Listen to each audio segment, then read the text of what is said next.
Salut les amis, dans cette vidéo, je vais répondre à quelques questions que m'ont posées les membres de ma communauté. C'est parti! Alors, première question de Le Silencieux d'Or, quel type de robot utilises-tu? Martingale, grill ou scalping? Alors, très bonne question, Le Silencieux d'Or. Moi, mon robot de trading, il intervient sur du H1 et il va chercher des confirmations sur du D1. Et c'est un bot de trading qui est à 80% basé sur de l'Ishimoku et sur des chandeliers de retournement. Donc, c'est absolument pas du scalping. Le scalping, je suis pas trop fan parce que je trouve que dans le développement, c'est plus compliqué. Parce que c'est des backtests qui vont être plus lourds, plus fournis, plus longs, moins fiables. Parce que du coup, les commissions vont prendre une part beaucoup plus importante dans le résultat financier. Et donc moi, c'est pour ça que je suis un peu moins fan. Ça ne veut pas dire que c'est pas rentable de développer un bot de trading qui est basé sur du scalping. Mais c'est juste que moi, je suis pas trop fan. Moi, j'aime plutôt les stratégies simples avec des signaux qui sont très fiables et qui permettent de limiter les drawdowns. C'est plus mon style, honnêtement. JR Game. Alors, JR Game, tu m'as posé pas mal de questions, donc je vais essayer d'y répondre le plus justement possible. Alors, les VPS utilisables. Je t'avouerai que j'ai pas vraiment creusé ce sujet des VPS parce que, je vais pas te mentir que j'utilise le VPS que nous met à disposition MetaCodes sur MetaTrader 5 parce que pour moi, c'est une solution qui est facile, qui est fiable. Je l'ai utilisée, elle a fait ses preuves. Donc, j'ai pas été chercher plus. Et puis surtout, moi, je te recommanderais vraiment de rester sur cette solution si en tout cas tu développes un bot en MQL5 que tu vas déployer sur MT5. Après, je sais que j'ai un pote qui a développé son robot de trading sur la plateforme XTB, donc il utilise l'API XTB, et lui, il est passé par Google Scheduler pour venir appeler son robot.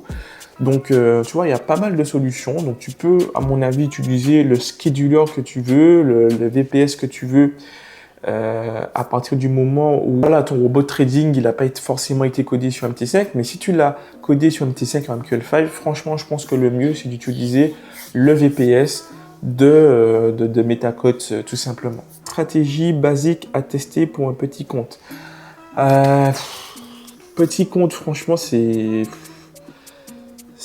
une question qui est très compliquée parce que je ne peux pas te donner de stratégie comme ça en réalité. Parce que n'importe quelle stratégie, quand tu vas la coder de façon algorithmique, tu vas te rendre compte qu'elle n'est pas forcément rentable. Et moi, l'approche que je propose dans la méthodologie DTL que je suis en train de développer et qui, normalement, si tout se passe bien, devrait sortir ce mois-ci, donc au mois de janvier, je vais te sortir cette méthodologie, c'est qu'en fait, il faut procéder à tâtons. C'est-à-dire que tu vas commencer par effectivement une stratégie simple, donc ça peut être un vulgaire croisement de moyenne mobile. Et à partir de cette base, tu vas venir l'étoffer, tu vas venir l'étayer, tu vas venir la complexifier, tu vas tester, t'apercevoir que bon là c'est pas trop bon, tu vas rajouter un petit élément, donc par exemple une confirmation sur une unité de temps supérieure, tu verras que peut-être les résultats vont s'améliorer. Donc au lieu d'avoir une stratégie qui est perdante, là tu auras peut-être une stratégie qui sera gagnante, mais qui sera peut-être chaotique, et tu vas peut-être rajouter, je sais pas moi, un passage à break-even quand on a fait 1% du risque, tu verras que là ça va drastiquement diminuer les pertes, donc la courbe de progression va être différente, va être peut-être plus jolie. Et pour moi, c'est comme ça, c'est dans ce sens-là qu'il faut travailler pour développer tes bots de trading. Donc, c'est cette stratégie de développement que je t'inciterai à utiliser. Et je ne peux pas te donner une stratégie simple. Tu peux partir de n'importe quelle stratégie, en réalité, d'un croisement de moyenne mobile, de suivi de tendance avec contact sur des moyennes mobiles. Tu peux vraiment partir de toutes ces bases-là. Mais ce n'est pas ces bases-là qui vont faire que ta stratégie va être rentable. C'est vraiment la méthodologie de recherche que tu vas déployer tout autour pour trouver la combinaison gagnante. Moi, en tout cas, c'est la méthodologie que j'utilise. C'est la méthodologie dont je suis très fier. C'est DTL, développer, tester, lancer, que j'ai développé et que j'utilise pour trouver des combinaisons gagnantes. Tu m'as posé une question aussi sur comment détecter que le prix revient sur une droite de tendance oblique. Alors, il y a peut-être mieux, il y a peut-être plus simple, mais là, comme ça, à chaud, je t'aurais dit qu'une fonction oblique, c'est quoi? Enfin, c'est tout simplement une fonction affine que tu vas venir créer. Et pour détecter un contact, c'est assez simple. Le prix, il est composé de 4 informations majeures. Prix de clôture, prix d'ouverture, plus haut, plus bas.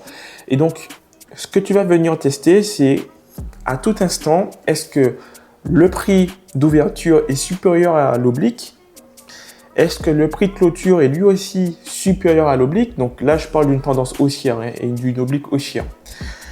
Le plus bas est inférieur du coup à cette oblique, donc ça voudrait dire que le prix, en fait, il a tout simplement fait une mèche.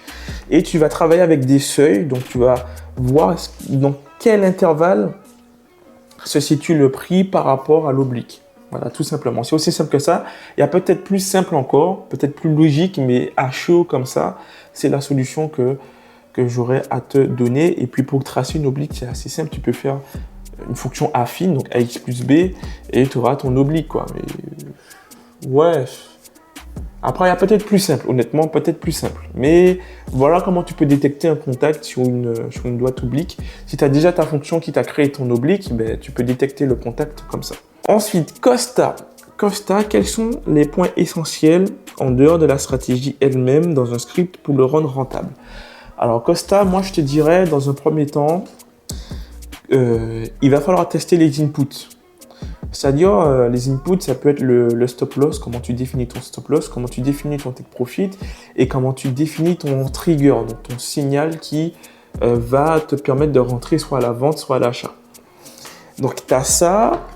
Tu as aussi, quand tu auras fait tes backtests, moi, ce que je te recommanderais, c'est d'aller dans l'onglet backtest et de voir en fait les jours qui ne sont pas rentables, les mois qui ne sont pas rentables et de carrément les exclure. Donc, moi, c'est ce que j'enseigne dans la méthodologie DTL, développer, tester, lancer. Et c'est comme ça pour moi qu'il faut procéder.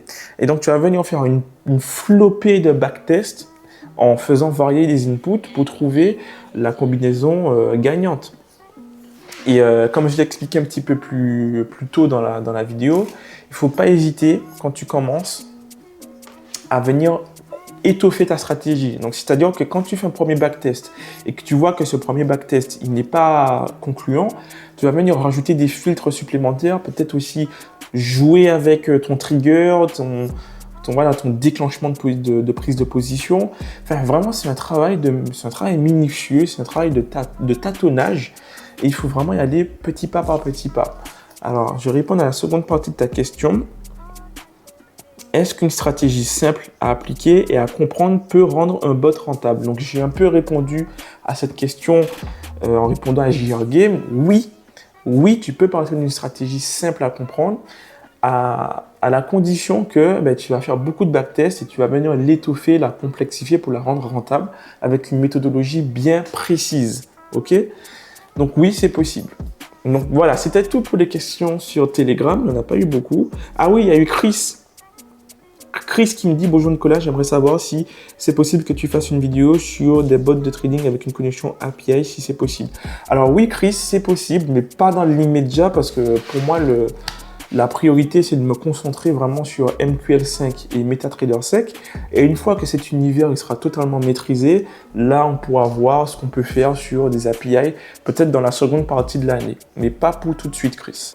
Commentaire de Vincaris7863, il y a 2 semaines.